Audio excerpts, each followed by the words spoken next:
Chapter 3 of The Metal Giants by Edmond Hamilton. Read by Ben Tucker. Chapter 3.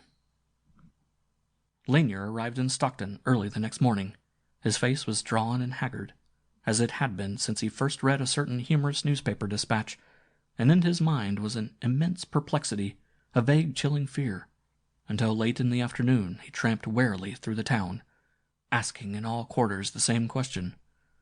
"Do you know of anyone named Detmold who lives in or around Stockton?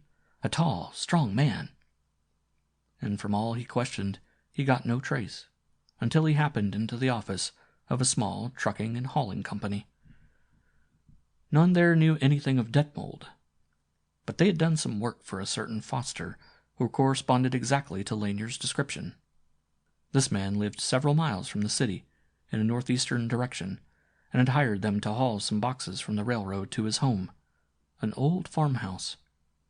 A mighty bad road it was, too, and this Foster had been very particular about the moving of his stuff.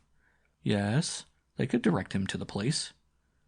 You went out such and such a concrete road, and turned up a rutty lane, very steep. By the time the sun hung poised above the western horizon, Lanier was already ascending that steep, twisted road. More than once he glanced back at the city below, a city bathed in the golden afternoon sunlight. Its streets were filled now with workers returning home from the mills, tired and blackened, calling out to the friends they met for the latest news on that Morgan critter, as they termed it. A quiet serenity, a dreamy, contented peace pervaded Stockton, contrasting with the tense excitement of the preceding night.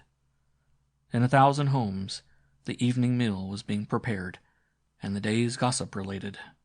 In the west, the sun sank lower and lower, and all around, beyond the encircling hills, death marched toward the city with crashing, giant strides. End of Chapter 3.